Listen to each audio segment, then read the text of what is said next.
diagnosis and treatment of PCL, posterolateral ligament injuries. You may be at a center where you see these. These are more difficult injuries for us to treat. I have no conflict of interest.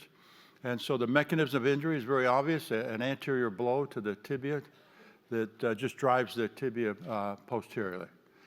These can be devastating injuries because they come in two forms. They come in the so-called isolated form where someone falls or a football player falls on the ground and just pushes his tibia backwards. Unfortunately, the most frequent cause of these are automobile, vehicular trauma, motorcycle trauma, and usually they're associated even with dislocation. So we have different classification systems where PCL plus medial, PCL plus lateral, PCL plus ACL, and these are the most difficult knees to take care of. And I'm not going to go into that because that's a whole separate discussion and lecture. So we're going to talk about the athletic injuries that usually are a direct contact, but we do see a lot of them that are MCL, PCL injuries, like Dr. Cayley was just talking about. The initial event, you always have to rule out a neurovascular injury. And it can occur early, it can occur late with an intimal flap. And so that, that neurovascular injury, and particularly a vascular injury because you're pushing the tibia back, and you also, all of you saw those vascular structures in the back of the knee, and there's no doubt that you really are stretching those structures. So when you see these knees, you just have to really be very careful. You have to have your vascular people involved and just watch it and observe it and make sure that you're treating that patient correctly. Now, this is an interesting thing that we've been involved with for many years now, and that's the so-called acute isolated PCL tear. And I still wish I could get most of my colleagues to accept this, and I was taught this by Rolle Jacob, who is a Swedish surgeon, a very good surgeon, and he said that if you protect these, you can get healing, not in all, but in the majority, and not have future surgery. And so the posterior cruciate ligament is a very vascular ligament. It's at the back of the knee joint. It's not like the anterior cruciate ligament, so to speak.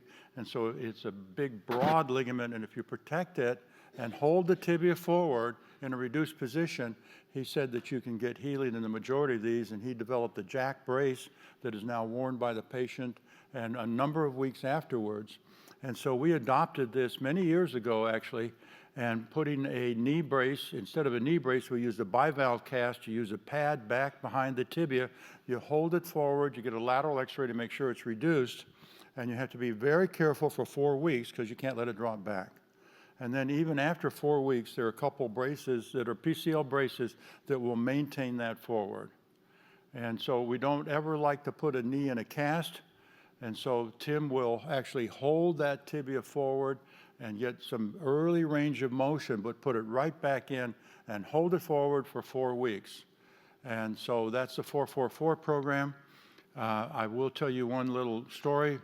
I had a patient that had this about 7 years ago, 6 years ago, and I couldn't convince the mother. I said, and they had a recommendation for surgery. I said, no, let us treat it. Let us treat it. We can do it. And we finally convinced her to do it. Really great athlete, and guess what? It healed. And he went to West Point, and he played football at West Point, and he's kind of our star player. But these can heal, not all the time, but if the ones that don't heal real well, they heal as a partial, so they only drop back about 6 millimeters. And as you know, partial PCLs that drop back 6 millimeters, we don't have to do surgery on. They have a very good functional stability. And so we only really consider surgery when they're dropping back like 12 millimeters. 10 millimeters is kind of the rule, but usually at 12 millimeters. So here's the PCL anatomy. It's the largest ligament really in the body, that anterolateral bundle. It's a big ligament. It's got the ligament of Rissberg and Humphrey. You can see the ligament of Rissberg, or the posterior meniscofemoral ligament, coming off the lateral meniscus and attaching up high. And then the ligament of Humphrey actually is not present all the time, but comes and attaches anteriorly, as you can see there. It's very difficult to describe the fibers. Actually, I do not believe in the bundle concept. There's a million bundles. And so for the surgeon, we divide the ligament into the anteromedial and posterior.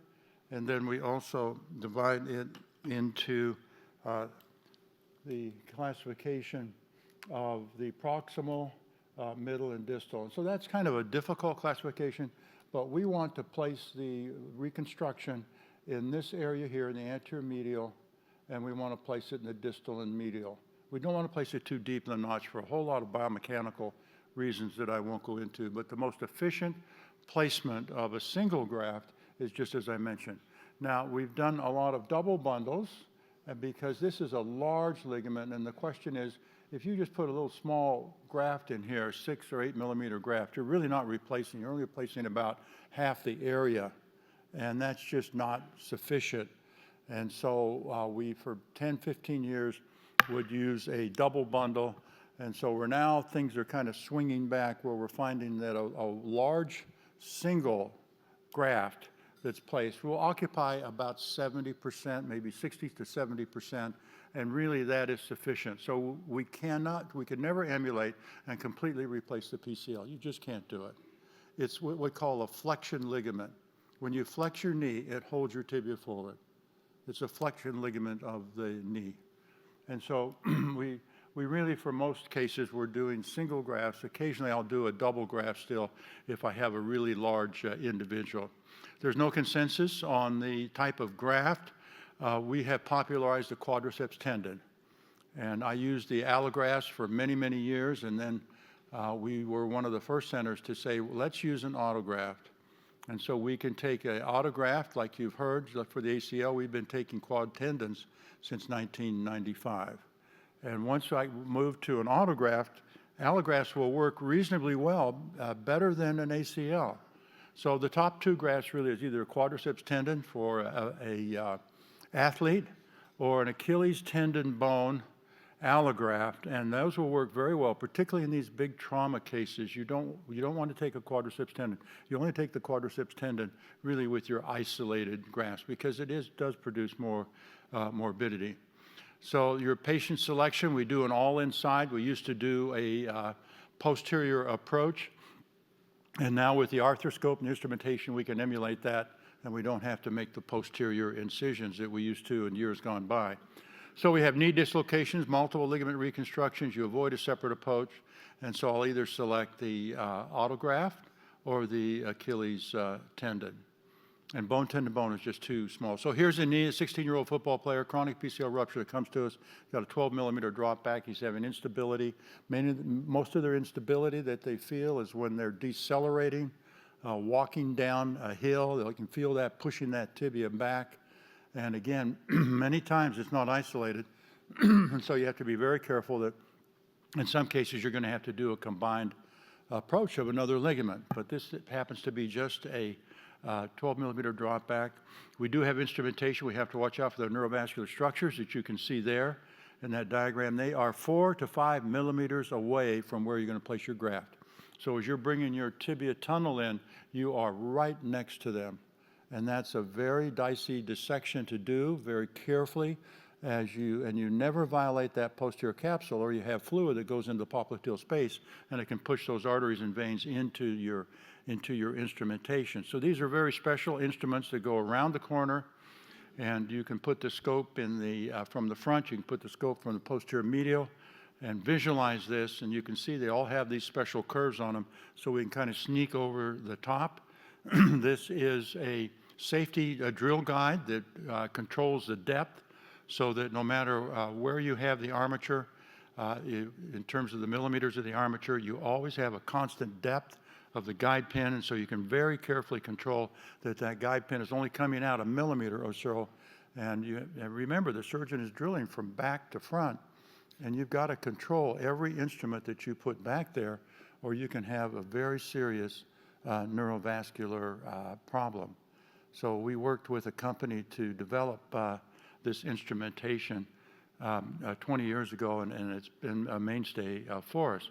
So this is a demonstration of a 2 femoral tunnel, and then I'm going to show you the 1 femoral tunnel, the placement. We have 3 scopes in the front that's visualizing it. This is a revision case. You can see that very small graft that was placed before. That's simply not going to work for this knee. This is looking around the corner now. You're looking over with the scope high up in the notch, and you're looking down the tibia. and you have to get it down the tibia or you'll end up with a vertical PCL and it's not going to work. So you need to have that all the way down. That's the footprint on the tibia, and you're not going to go through the posterior capsule. The popliteus muscle is right adjacent to you, and so you're right at the edge there. It's called the teardrop, and the teardrop is a little kind of a curved area of the posterior part of the tibia, and so you don't want to get below the teardrop because that's where your neurovascular structures are, and you may not see your drill come in. So the first part is to get that guide pin in, and then you're very carefully going to introduce then your drill and realize these tunnels are 10 millimeters, 11 millimeters, because this is a large graft, and you can't have anything plunge. And if I keep saying you got to worry you, absolutely. So most of these posterior cruciate reconstructions are really done at centers now where you're very familiar and surgeons who specialize in these type of injuries. So here's your drill coming in. There's your guide pin coming in, as you can see. We're going to take the quadriceps tendon graft. We're going to be very careful that we don't take greater than 10 millimeters, 11 millimeters. And this, in particular instance, we're going to tubulize it.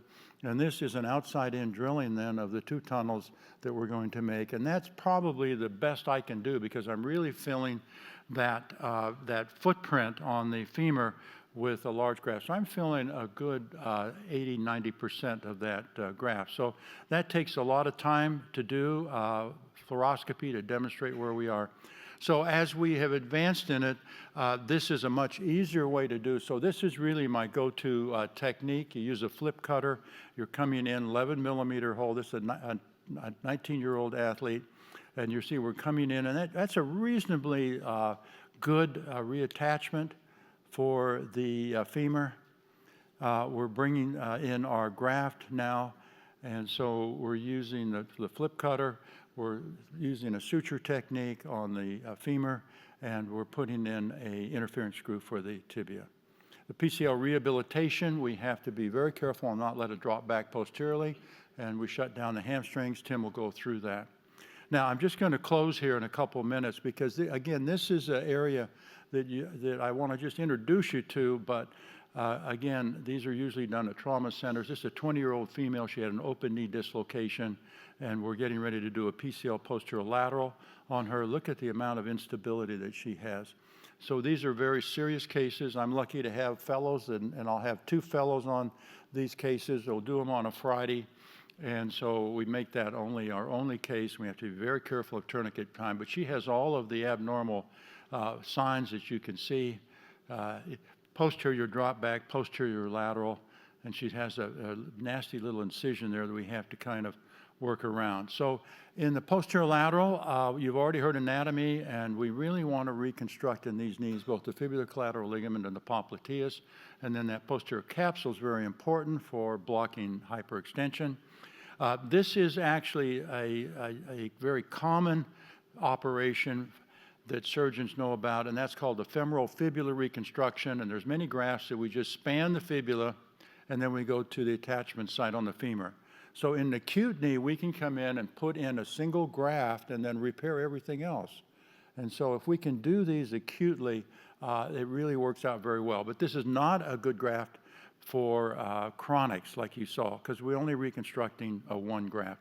So this is an acute reconstruction. Here's what it looks like. We make sure that the perineal nerve is identified right at the beginning. This looks like spaghetti over there. We can't do a direct repair. So in this particular one, we're using an allograft, and allografts work reasonably well in an extra-articular location, and we're spanning the fibula from front to back, and we're placing that over a screw that's right at the femoral attachment of the LCL. And so that's our main stalwart. That's going to hold everything together, and then everything else is a direct repair. And that actually works very well, and we can actually start immediate range of motion after surgery. The posterolateral advancement is done not that frequently, but we do it, and that's when you have an interstitial stretch out. The structures are still there, but they've stretched out. You may have 12 millimeters of gap laterally, but it's stretched out over time. They're usually not the acute traumatic injuries, and you can advance that at the proximal attachment site. We published on that, and that's a reasonable operation. And then when we do these large posterolateral reconstructions like you saw in that young lady, There are different procedures involved with that. We like to use a bone tendon bone allograft, which gives really secure fixation of bone on both ends. There are also all soft tissue ones using Achilles tendon, different, I call them wiring diagrams. And so surgeons have reported good success on all of these procedures. And this is where you really have to be careful with your rehabilitation. And we can't take a chance with a brace on these, so we use a bivalve cast. But Tim will still move them, and he'll go through that. So we do have a number of chapters in our book for those who want to delve into this a little bit more. We do have an e-book that we tell our patients to read. It's about 100 pages, and it's written in a fashion so they can understand what they're signing up for. And with that, thank you very much. I appreciate your attention.